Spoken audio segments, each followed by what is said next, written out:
Don't reach out or visit. We're done. The text from my dad came through at 9 p.m. on a Tuesday. I stared at the screen of my phone, sitting in my apartment in Portland, Oregon, still wearing my work clothes from the dental clinic where I managed the front desk. The words glowed against the dark background, cold and final. I typed back a single word. Understood. Then I set my phone on the kitchen counter and walked to the window. My hands were shaking, but not from sadness. It was something else entirely. Relief, maybe. Or the beginning of something I had been waiting for without realizing it. My name is Zoe. I am 27 years old, and I had just been officially disowned by my parents. The reason? My younger sister Paige convinced them I was jealous of her engagement, that I had been talking badly about her fiancé Brandon, and that I was trying to ruin her happiness. None of it was true, but the truth had never mattered much in my family. Paige was the golden child, the one who could do no wrong.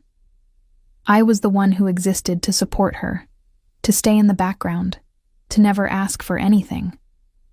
What my parents did not know, what Paige did not know, was that for the past 3 years I had been the one paying their mortgage. Every single month. $1,500 transferred from my account to theirs, quietly, without fanfare. My parents thought Paige was the one helping them. She told them she was.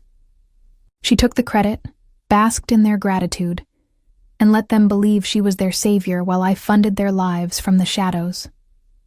I had my reasons for staying silent. Mostly, I did not want the conflict.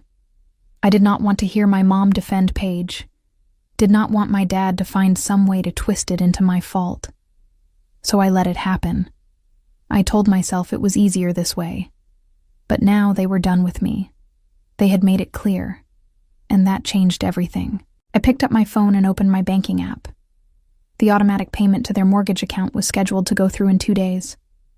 I stared at it for a long moment, then canceled it. Just like that. 3 years of payments, gone with a single tap. I felt a strange calm settle over me. I was not angry. I was not hurt.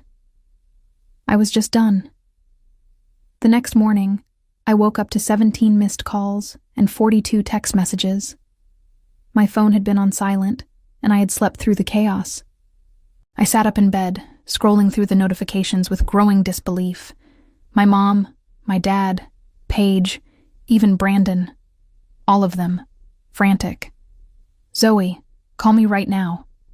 We need to talk. This is serious. Why aren't you answering? You need to fix this. I opened the thread from my mom first. Her messages started around 6 a.m. Zoe, the bank called. They said the mortgage payment didn't go through. Paige is checking her account, but she's confused. Please call me. Then, an hour later, Paige says she never set up any payments. What's going on? Did you do something? And finally, at 8 a.m., Zoe, answer your phone. Your father is furious. We need to figure this out now. I read through them all, one by one. My dad's messages were shorter, angrier. Paige's were defensive, full of exclamation points and accusations. Brandon's were awkward, trying to play peacemaker. I put the phone down and made myself coffee. I took my time. I showered, got dressed, even did my makeup. I was not going to rush. Not for this. By the time I finally called my mom back, it was almost 10 a.m. She answered on the first ring. Zoe, where have you been? We've been trying to reach you for hours. I was sleeping, I said calmly. What's going on? What's going on? Her voice was shrill, panicked. The mortgage payment didn't go through. The bank called us this morning saying we're going to be late if we don't pay by the end of the week. Paige checked her account, and she said she doesn't have any automatic payments set up. She doesn't know what happened. That's strange, I said, sipping my coffee. Strange? Zoe, this is a disaster.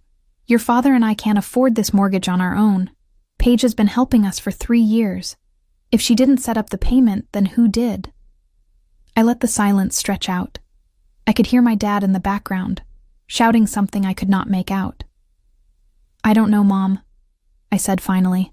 Maybe you should ask Paige. We did ask Paige. She doesn't know anything. Zoe, do you know something about this? I took another sip of coffee. Why would I know anything about it? You told me not to reach out or visit. You said we were done, remember? There was a pause. I could hear her breathing, fast and shallow. Your father was upset. Paige told us you were saying terrible things about Brandon. We had to protect her. Right, I said. Well, I hope you figure it out. Good luck. I hung up before she could respond. The calls kept coming. I ignored most of them, but I read every text message. It was fascinating, watching the panic unfold in real time. Paige was scrambling. Her messages to me were a mix of confusion and anger. Zoe, Mom says you might know something about the mortgage payments. Do you? Why aren't you answering? This is serious. If you did something, you need to undo it. Mom and Dad are freaking out. I did not respond. Not yet. By the afternoon, my dad called. I almost did not pick up, but curiosity got the better of me. Zoe. His voice was tight, controlled. He was trying not to yell. We need to talk. About what? About the mortgage. Your mother told me you acted like you didn't care. That's not acceptable. This is a family emergency. Is it? I asked. Because last night you told me we were done, that I shouldn't reach out or visit. So I'm a little confused about why you're calling me now. Don't be difficult, he snapped. This is about your mother and me losing our house. You're really going to throw a tantrum over something Paige said? I'm not throwing a tantrum, I said evenly. I'm just following your instructions. You said we were done. I said understood, that's it. Zoe, stop playing games. Do you know anything about the mortgage payment or not? I paused, considering my options. I could tell him the truth right now. I could let it all spill out. Watch the revelation hit him like a freight train. But that felt too easy. Too quick. No, I lied. I don't know anything about it. Why would I? He exhaled, frustrated. Because you've always been involved in things you shouldn't be. Always sticking your nose where it doesn't belong. I almost laughed. Right. Well, I'm sure Paige will figure it out. She's the one who's been helping you, right? Yes, he said, but there was a hesitation in his voice now, a crack in the certainty. Then I'm sure she'll take care of it, I said. Good luck, Dad. I hung up. That evening, I sat on my couch with a glass of wine and thought about the past 3 years. I thought about the first time I sent them money, back when my mom called me crying because they were going to lose the house. My dad had just retired from his job as a high school teacher, and my mom's hours at the grocery store had been cut. They were drowning, and I could not stand the thought of them losing everything. So I helped. I set up the automatic payment, sent $1,500 a month and never told anyone. I figured it was the right thing to do. Family helps family, right? Then Paige came home from California for a visit. She had been living there for 2 years, working some vague job in marketing that she never really explained. She spent the whole weekend at their house, and by the time she left, my parents were singing her praises. Paige is sending us money every month, my mom told me over the phone. Can you believe it? She's been so generous. We're so proud of her. I remember sitting there, stunned. She's sending you money? $1,500 a month. She set up an automatic payment and everything. She didn't even tell us until we thanked her for the first deposit. She's so humble, Zoe. She didn't want to make a big deal out of it. I wanted to scream. I wanted to tell her the truth right then. But I did not. I told myself it did not matter. They were getting the help they needed. That was what mattered. But it did matter. It mattered every time my mom compared me to Paige. Every time my dad asked me why I could not be more like my sister. Every time Paige posted on social media about how blessed she was to be able to help her family. She was a liar, a fraud, and I had let it happen. Now, sitting on my couch, I realized how much I had been holding in, how much I had swallowed to keep the peace. But there was no peace. There never had been. There was just me, bending over backward for people who did not even see me. My phone buzzed. Another message from Paige. "Zoe, I know you're mad at me, but this isn't the time. Mom and Dad need help. Can you at least call them back?" I stared at the message. Then I typed out a reply. "Why don't you help them? You've been doing it for 3 years, right?" I hit send and watched the little dots appear as she typed back. "What are you talking about?" "The mortgage payments," I wrote. "The $1,500 a month. You're the one sending it, right?" The dots appeared and disappeared. Appeared and disappeared. Finally, her response came through. "Yes. Obviously. Why are you asking me this?" I smiled. "Just checking." I set my phone down and leaned back against the couch. She was doubling down. She was going to keep lying, even now, when the truth was about to destroy her. Good. I was going to let this play out. I was going to watch her scramble, watch my parents turn on her, watch the whole house of cards collapse. And I was not going to lift a finger to stop it. For the first time in years, I felt powerful. I felt like I had control. And I was just getting started. The next day, I went to work like nothing had happened. I checked patients in, answered phone calls, filed insurance claims. My coworkers asked me how I was doing, and I smiled and said I was great, and I meant it. At lunch, I sat in my car and checked my phone. 23 new messages. Most of them were from my mom, but there were a few from Paige and even one from Brandon. I opened Brandon's first. "Hey Zoe, I know things are tense right now, but I think there's been a misunderstanding. Paige is really stressed about the mortgage situation, and I think if you and her could just talk it out, everything would be fine. Let me know if you want to grab coffee or something." I almost felt bad for him. He had no idea what he was marrying into. Paige had probably painted me as the villain, the jealous older sister who could not stand to see her happy. And he believed it because he loved her. I could not even blame him. I deleted the message and moved on to my mom's. "Zoe, please. We're begging you. If you know anything about this, you need to tell us. The bank is threatening to start foreclosure proceedings if we don't catch up on the payments. Your father is beside himself. Please." Foreclosure. That was new. I felt a small pang of guilt, but I pushed it down. They had made their choice. They had chosen Paige over me, believed her lies without question, and told me to stay away. This was the consequence. I scrolled to Paige's messages. There were 5 of them, each more frantic than the last. "Zoe, I don't know what you're trying to prove, but this isn't funny. Mom and Dad are going to lose the house because of you. I can't believe you're doing this. You're so selfish. Fine. Don't answer me. But you're going to regret this. I'm coming to Portland. We need to talk face to face." I sat up straighter. She was coming here? That was unexpected. And bold. Paige hated Portland.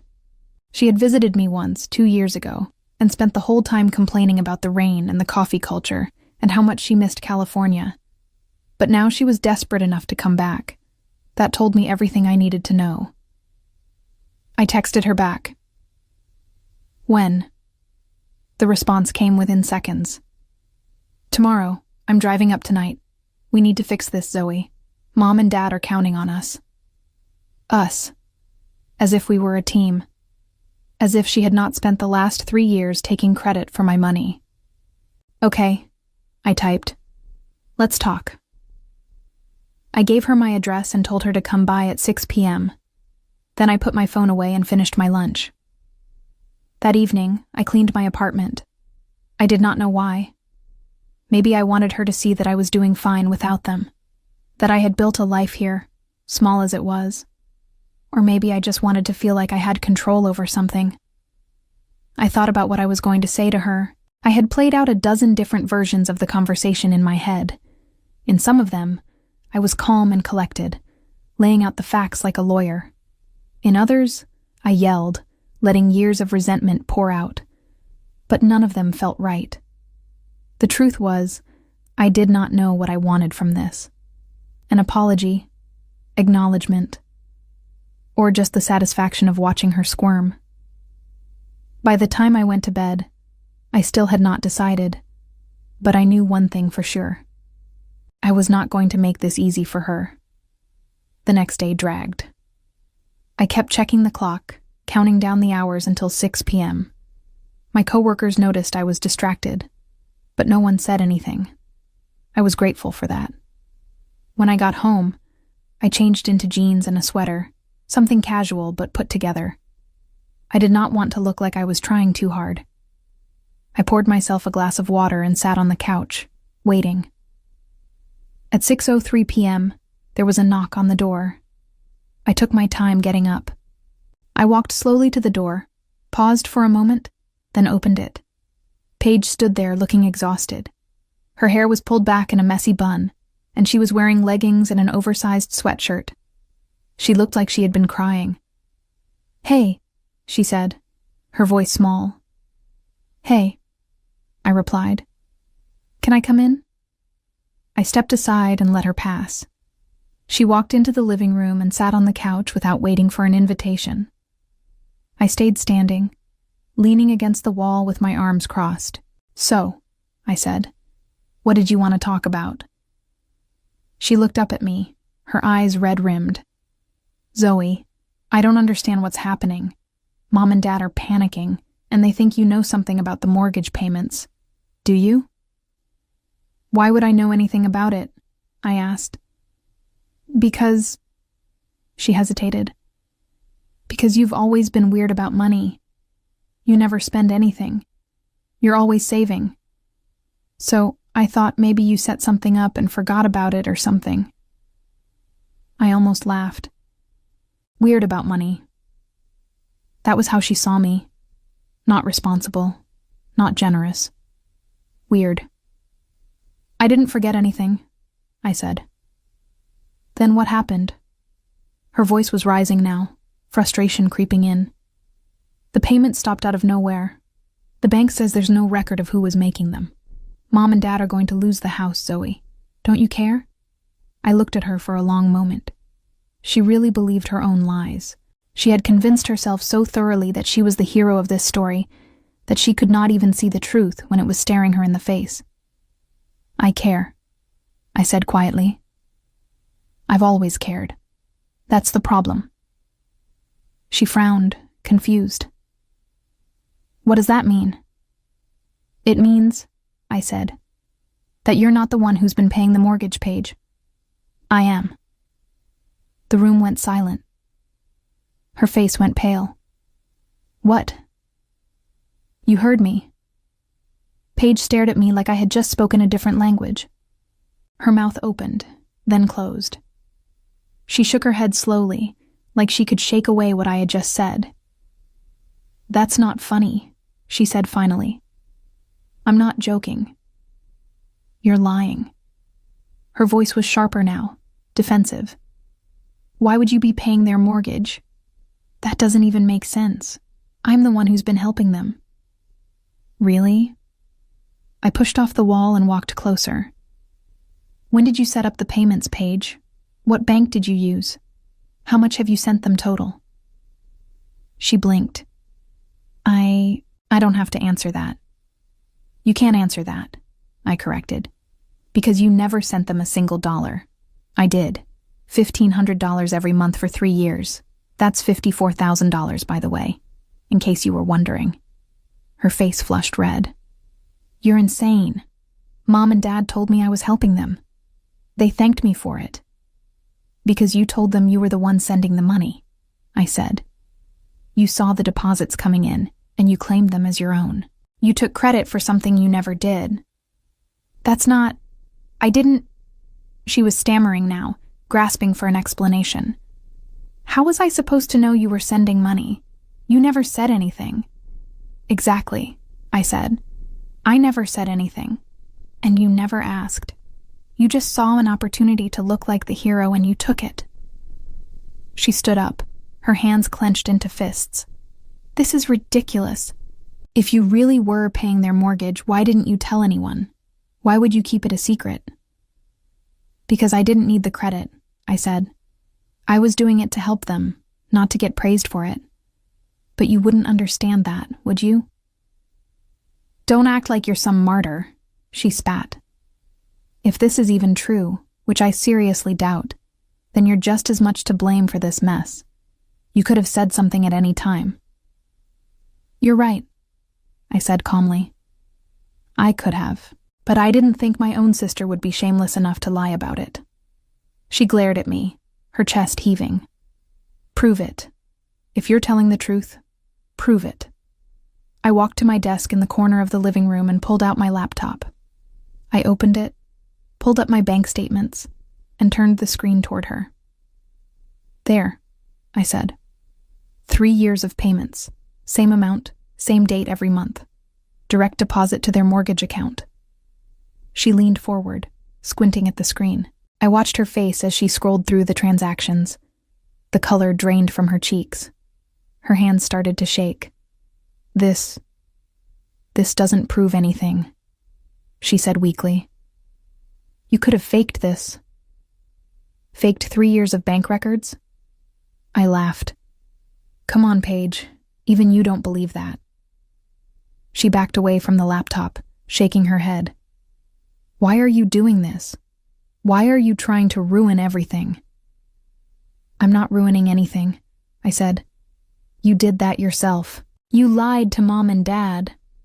You let them believe you were supporting them while I actually did the work.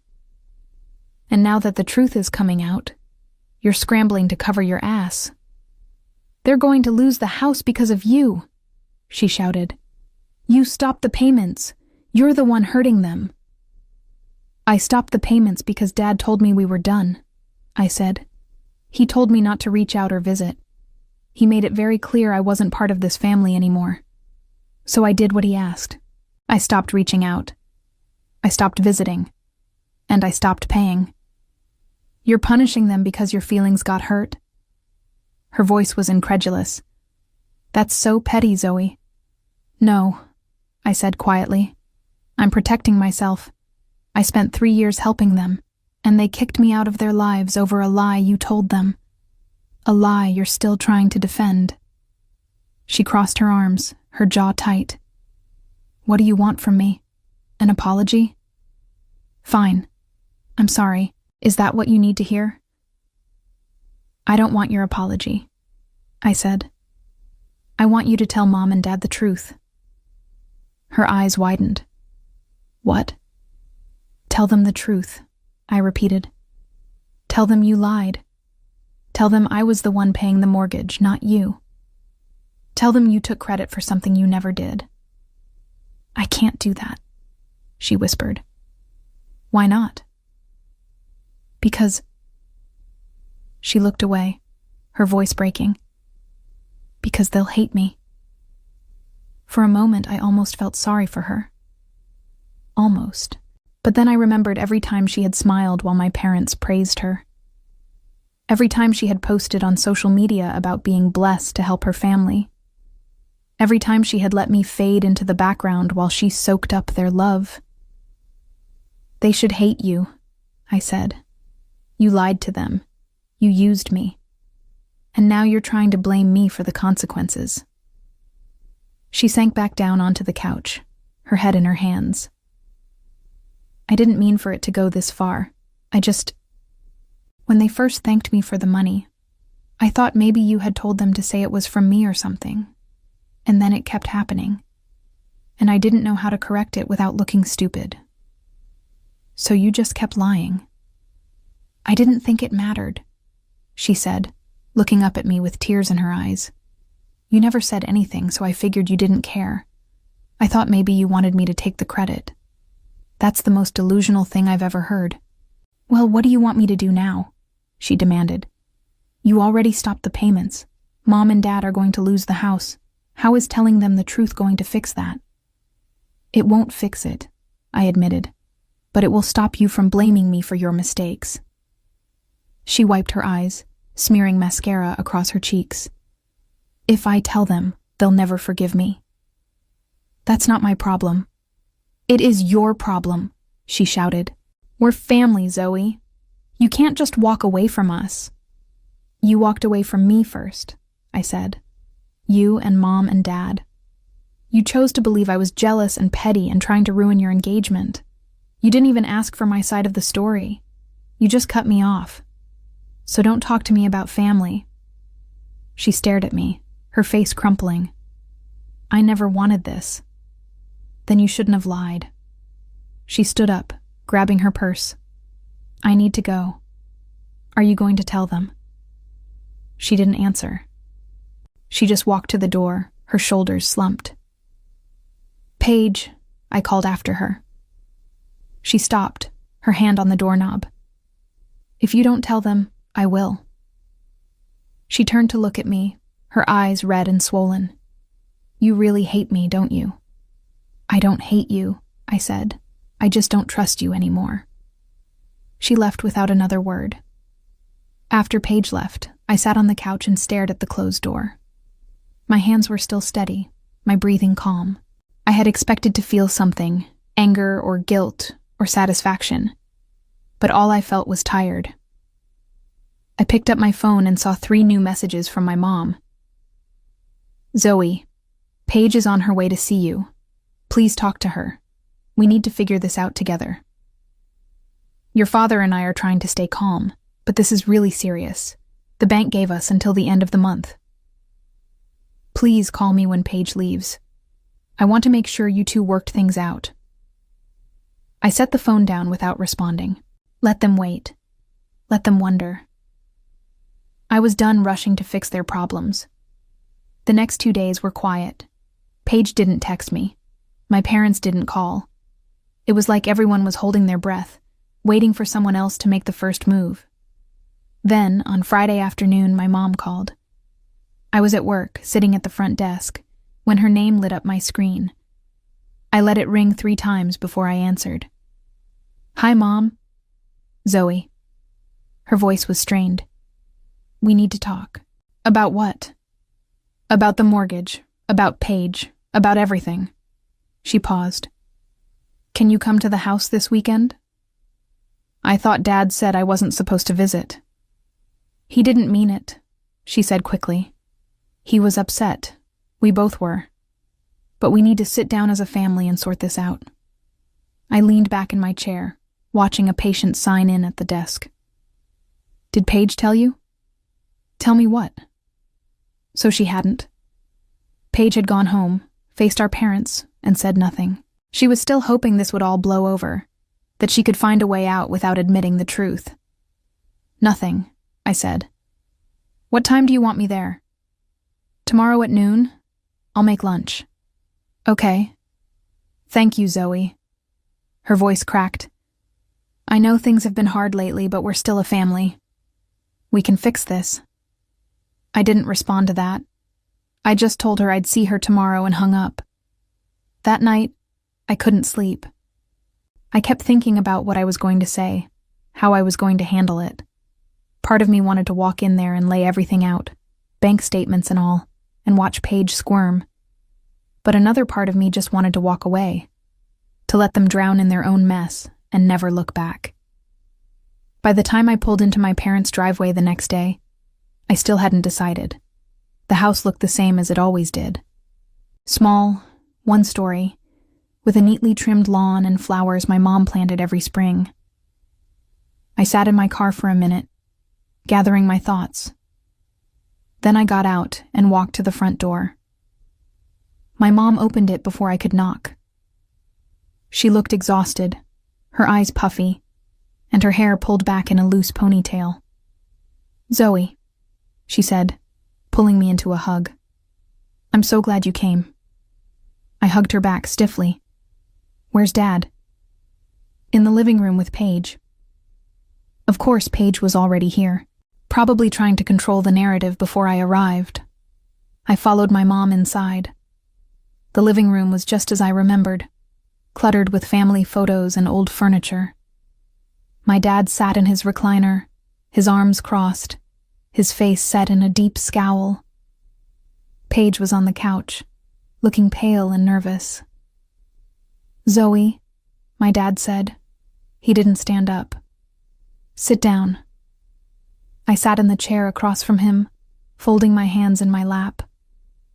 Your mother tells me you and Paige talked, he said. Did you two work things out? I glanced at Paige. She was staring at the floor, her jaw clenched. Not exactly, I said. Well, we need to work it out now, he said. This mortgage situation is getting out of hand. The bank is threatening foreclosure. We need to figure out where these payments were coming from and why they stopped. They stopped because I canceled them, I said. The room went silent. My dad frowned. What are you talking about? The mortgage payments, I said calmly. I'm the one who's been making them for the past 3 years, and I stopped because you told me we were done. My mom's face went white. Zoe, what are you saying? I'm saying I've been paying your mortgage, I repeated. $1,500 a month, for 3 years. Not Paige, me. My dad looked at Paige. Is this true? Paige didn't answer. She just sat there, frozen. Paige, my mom said, her voice shaking. Answer your father. I didn't know, Paige stammered. You both told me I was the one helping.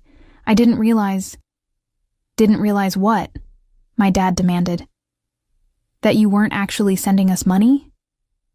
I thought maybe Zoe was doing it on my behalf or something, Paige said desperately. I didn't know it was just her. I pulled out my phone and opened my banking app. Here, I said, holding it out to my dad. 3 years of payments. You can see the dates, the amounts, everything. He took the phone, his hands trembling. He scrolled through the transactions, his face darkening with every swipe. $54,000, he said quietly. You sent us $54,000. Yes. He looked at Paige. And you knew about this? No, Paige said. I swear I didn't know. But you took credit for it, my mom said, her voice breaking. You let us thank you. You let us think you were the one helping us. I didn't mean to, Paige cried. I thought it was a misunderstanding at first, and then it was too late to correct it. Too late, my dad roared. You've been lying to us for 3 years. I wasn't lying, Paige shouted back. I just didn't correct a mistake. That's the same thing, he yelled. My mom sank down onto the couch, her face in her hands. I can't believe this. I can't believe you would do this, Paige. What about Zoe? Paige said, pointing at me. She's the one who stopped the payments. She's the reason you're losing the house. Because you told me not to reach out or visit, I said, looking at my dad.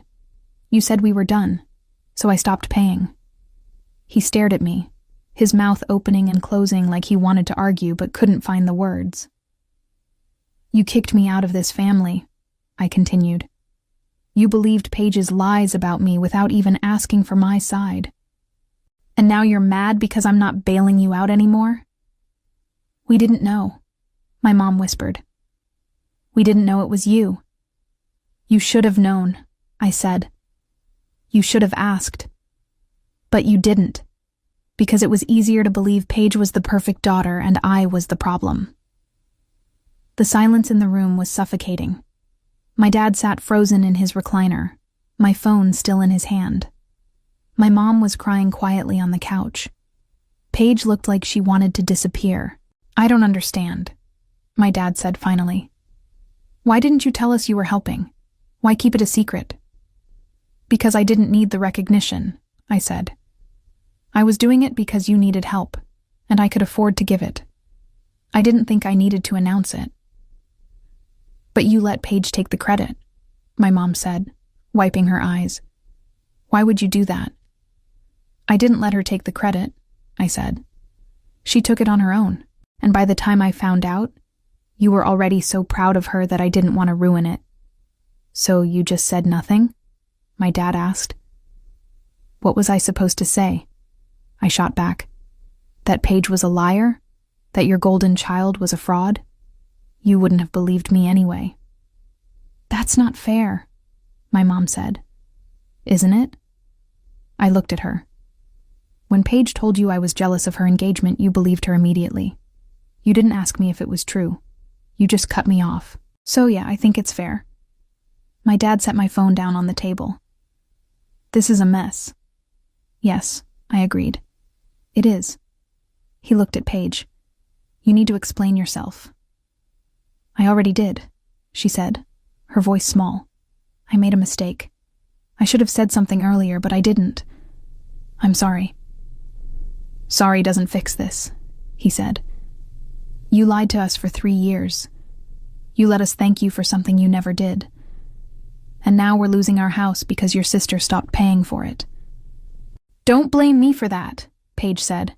Zoe chose to stop the payments. She could have kept helping. Why should I asked. You all made it very clear I'm not part of this family anymore. We didn't mean it like that, my mom said weakly. Yes, you did, I said. You meant every word. And now that you need me again, you want to pretend it didn't happen. Zoe, please, my mom begged. We made a mistake, we're sorry, but we need your help. We can't lose this house. I looked at her, at the desperation in her eyes, and I felt nothing. No sympathy, no guilt, no obligation. Just a cold, detached calm. You should have thought about that before you disowned me, I said. We didn't disown you, my dad said. You told me not to reach out or visit. You said we were done. What else would you call that? He didn't answer. I stood up. I came here because you asked me to. I told you the truth because you deserved to know, but I'm not going to keep paying for a family that doesn't want me. Zoe, wait, my mom said, standing up. Please don't leave like this. We can work this out. There's nothing to work out, I said. You made your choice. Now you have to live with it. What about us? My dad asked. What are we supposed to do? I don't know, I said. Maybe Paige can help. She's been so generous for the past 3 years, right? Paige glared at me. You're really going to do this? You're going to let them lose everything just to prove a point? I'm not proving a point, I said. I'm protecting myself. Something I should have done a long time ago. I walked to the door and my mom followed me. Zoe, please, she said, grabbing my arm. I know we hurt you. I know we made mistakes. But we're still your family. I gently pulled my arm away. Family doesn't treat each other the way you treated me. We'll make it right, she said desperately. We'll apologize to you publicly. We'll tell Paige she was wrong. Just please don't abandon us. You abandoned me first, I said. I walked out the door and got into my car. My mom stood on the porch crying, but I didn't look back. I started the engine and drove away. As I drove, my phone started buzzing with messages. I ignored them. I knew what they would say. They would beg and plead and make promises they wouldn't keep. They would try to guilt me into coming back, into saving them one more time. But I was done saving them. When I got home, I poured myself a glass of wine and sat on the couch. I felt lighter than I had in years. Free. My phone buzzed again. This time, it was Brandon. Hey Zoe, Paige told me what happened. I just want you to know I had no idea about any of this. I'm really sorry you got caught up in all this drama. If you need someone to talk to, I'm here. I stared at the message. Poor Brandon. He really had no idea what kind of family he was marrying into. I typed back, "Thanks. Good luck with everything." Then I blocked his number, and my parents' numbers, and Paige's. I was done with all of them. The next few days were strange.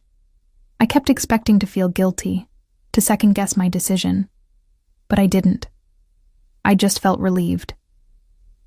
Then, a week later, I got an email from my dad. I almost deleted it without reading, but curiosity got the better of me. "Zoe, I know you don't want to hear from us, but I need to tell you something. The bank agreed to give us an extension on the mortgage. We have 3 months to catch up on the payments. Your mother and I are going to take out a loan to cover it. We don't expect you to help anymore. We understand why you're angry, and we don't blame you. But I want you to know that we're sorry. We should have believed you. We should have asked questions instead of just accepting what Paige told us. We failed you as parents, and I don't know if we can ever make that right. But I hope someday you'll be able to forgive us. Love, Dad." I read the email 3 times.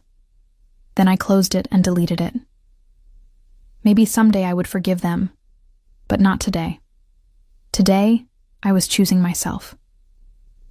And that felt like enough. I thought about Paige, about how she must be dealing with the fallout.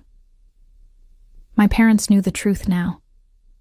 They knew she had lied, that she had taken credit for something she never did. I wondered if they would ever look at her the same way again. Part of me hoped they wouldn't. But mostly, I just hoped I would never have to think about any of them again. I opened my laptop and started looking at apartments in Seattle. Maybe it was time for a fresh start. A new city, a new job, a new life where I didn't have to carry the weight of people who didn't appreciate me. For the first time in years, I felt like I could breathe. 3 weeks passed. I didn't hear from my parents and I didn't reach out. I threw myself into work, picked up extra shifts at the dental clinic, and started seriously planning my move to Seattle. I found an apartment online, a small 1-bedroom with a view of the water. It felt like a new beginning. Then, on a Tuesday afternoon, my boss called me into her office. "Zoe, you have a visitor," she said, looking uncomfortable. I frowned. "Who?" "Your mother." My stomach dropped. I had blocked their numbers, but I hadn't thought about them showing up in person. I should have known they wouldn't give up that easily. "Tell her I'm busy," I said. I did. She said she'd wait. I closed my eyes and took a deep breath. Fine. I'll talk to her, but only for 5 minutes. My mom was sitting in the waiting room, her hands folded in her lap. She looked smaller than I remembered, older. When she saw me, she stood up quickly. "Zoe, thank you for seeing me." "I didn't have much choice," I said. "What do you want?" "Can we talk somewhere private?" I led her outside to the small courtyard behind the clinic. We sat on a bench, and I waited for her to speak. "Your father and I got the loan," she said. "We're going to be able to keep the house." "Good for you." "Zoe, please don't be like this." "Like what?" I asked. "You showed up at my workplace unannounced. What did you expect?" She looked down at her hands. "I know you're angry. You have every right to be.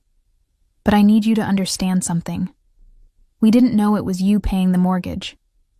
If we had known, we never would have believed Paige's lies. But you did believe them," I said. "That's the point. You believed I was jealous and petty without even asking me. You chose her over me, just like you always have." "That's not true." "It is true," I said. "Paige has always been your favorite. I've spent my whole life trying to earn the love you gave her without question. And I'm done. I'm done competing for your attention. I'm done trying to be good enough." Tears streamed down her face. "You were always good enough. We didn't see it. We didn't appreciate you the way we should have." "No," I agreed. "You didn't." "What can we do to make this right?" she asked. "Tell me what you need from us." "I don't need anything from you," I said. That's what I've been trying to tell you. I don't need your approval or your gratitude or your love. I'm fine on my own. But we're your family. You stopped being my family when you told me we were done, I said. I'm just following through on what you started. She reached for my hand, but I pulled away. Zoe, please. Your father is devastated. Paige is... She's not doing well. She and Brandon called off the engagement. I felt a flicker of surprise, but I kept my face neutral. That's not my problem. She told him the truth about the mortgage, my mom continued. He said he couldn't trust her anymore. She's been staying with us, crying every day. She knows she made a terrible mistake. Good, I said. Maybe now she'll understand what consequences feel like. My mom looked at me like I was a stranger.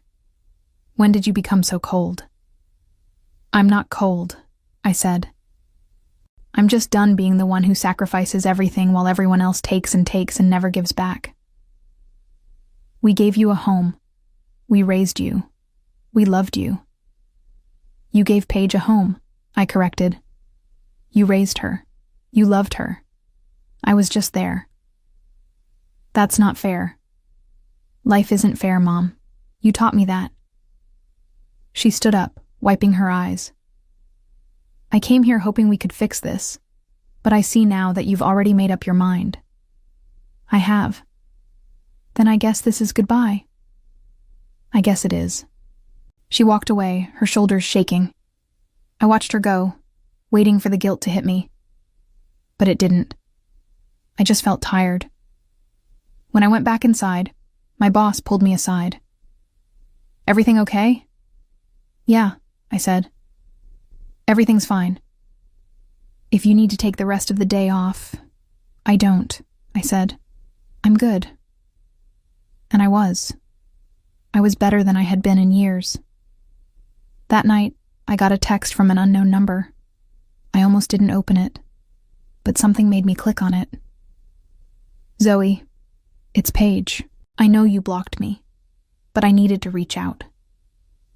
Brandon and I broke up. He said he can't marry someone he doesn't trust. Mom told me she talked to you today. I know you don't care, but I just want you to know that I'm sorry. I'm sorry for lying. I'm sorry for taking credit for what you did. I'm sorry for ruining everything. I don't expect you to forgive me. I just wanted you to know. I hope you're happy, wherever you are. I read the message 3 times. Then I deleted it. I didn't owe her forgiveness. I didn't owe her anything. I opened my laptop and booked a flight to Seattle for the following week. It was time to start over. The week flew by. I gave my 2 weeks' notice at the dental clinic, packed up my apartment, and said goodbye to the few friends I had made in Portland. No one asked too many questions. I told them I was ready for a change, and they nodded like they understood. On my last day of work, my coworkers threw me a small goodbye party. There was cake and cards and well wishes. It felt surreal, like I was watching someone else's life. You're going to do great in Seattle, my boss said, hugging me.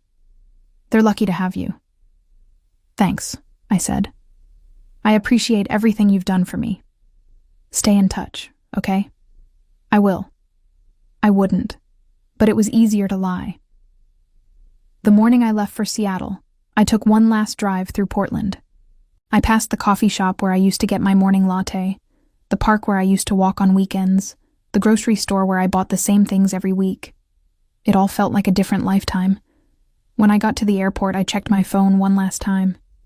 There were no new messages, no missed calls. My family had finally stopped reaching out. Good. I boarded the plane and didn't look back. Seattle was everything I hoped it would be. The apartment was perfect. The city was vibrant, and I found a job at a dental practice within 2 weeks. My new boss was kind. My coworkers were friendly, and for the first time in my life, I felt like I could just exist without constantly proving myself. I started going to therapy.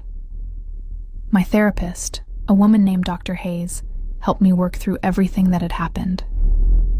She didn't judge me for cutting off my family. She didn't tell me I needed to forgive them. She just listened. "You did what you needed to do to protect yourself," she said during one of our sessions. "That's not selfish. That's survival." "Sometimes I feel guilty," I admitted. "Like maybe I should have tried harder to fix things." "Why?" she asked. "What would that have accomplished?" "I don't know. Maybe they would have changed." "People don't change unless they want to," she said gently. "And from what you've told me, they weren't willing to do the work." She was right. I knew she was right. But it still hurt sometimes, knowing I didn't have a family to go home to anymore. 3 months after I moved to Seattle, I got a letter in the mail. It was from my dad. I almost threw it away without opening it, but curiosity won. "Zoe, I know you probably don't want to hear from me, but I thought you should know that we sold the house. We couldn't afford the loan payments, and we didn't want to risk foreclosure. We're renting a smaller place now, something more manageable. Your mother is working full-time again, and I picked up some tutoring jobs to help with the bills. Paige moved out. She got an apartment in California and says she's doing better. I don't know if that's true. She doesn't talk to us much anymore. I think she blames us for how things turned out with Brandon. Maybe she's right too. We've made a lot of mistakes as parents, and I'm starting to see that now. I don't expect you to forgive us. I just wanted you to know that we're trying to do better. We're trying to take responsibility for our actions. I hope you're doing well, wherever you are. I hope you're happy. You deserve that. Love, Dad." I read the letter twice, then folded it and put it in a drawer.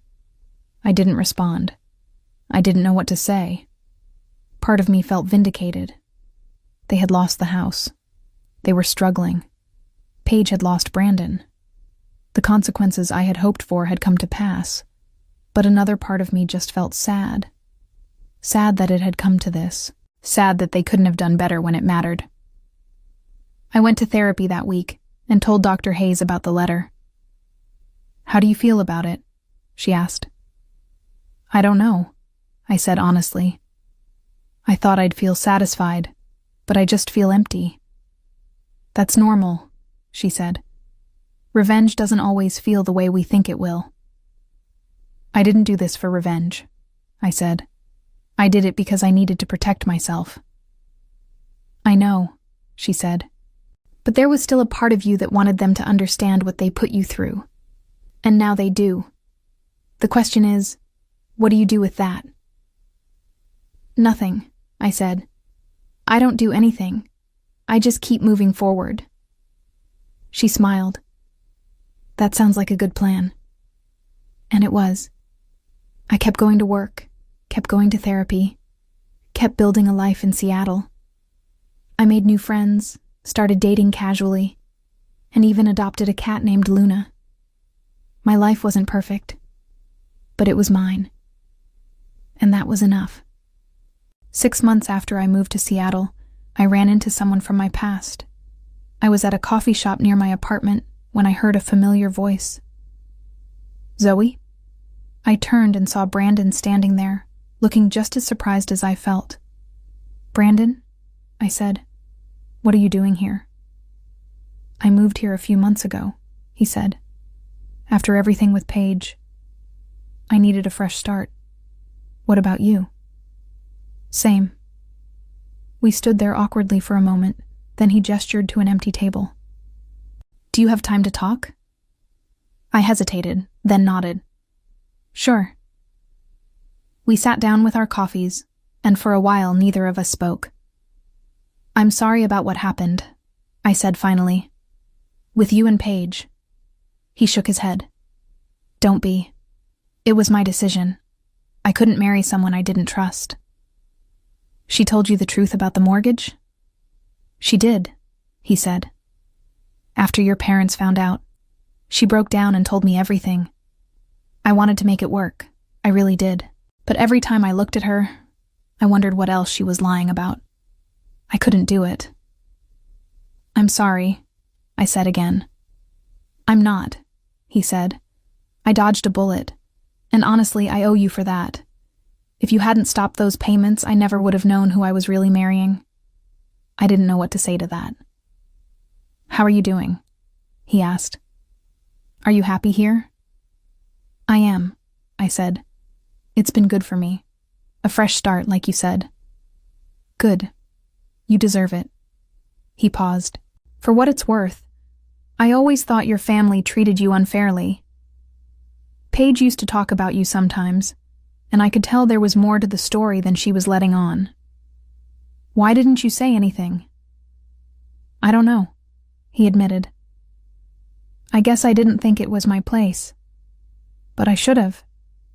Maybe things would have turned out differently. Maybe, I said. Or maybe they would have turned out exactly the same. We talked for another half hour, catching up on our lives. He told me about his new job, his new apartment, his plans for the future. I told him about my job, my cat, my therapy. It felt good to talk to someone who understood, even just a little bit. When we said goodbye, he hugged me. Take care of yourself, Zoe. You too. As I walked home, I thought about everything that had happened. My parents losing their house, Paige losing Brandon, the family I used to know falling apart. I had wanted consequences, and I had gotten them. But Dr. Hayes was right. It didn't feel the way I thought it would. It didn't feel triumphant or satisfying. It just felt like closure. That night, I sat on my couch with Luna curled up beside me and thought about my revenge journey. I had set out to protect myself, to stop letting people take advantage of me. And I had done that. I had set boundaries. I had walked away from toxicity. I had chosen myself. But revenge wasn't about making them suffer. It was about freeing myself from the need for their approval, their love, their validation. It was about realizing that I didn't need them to see my worth for it to be real. I picked up my phone and opened my email. I typed out a message to my dad. Dad, I got your letter. I'm glad you and Mom are doing okay. I'm glad you're taking responsibility for your mistakes. I'm not ready to reconcile, and I don't know if I ever will be. But I want you to know that I'm doing well. I'm happy. I've built a good life for myself here, and I'm proud of that. I hope you can be proud of it too, even from a distance. Take care. Zoe.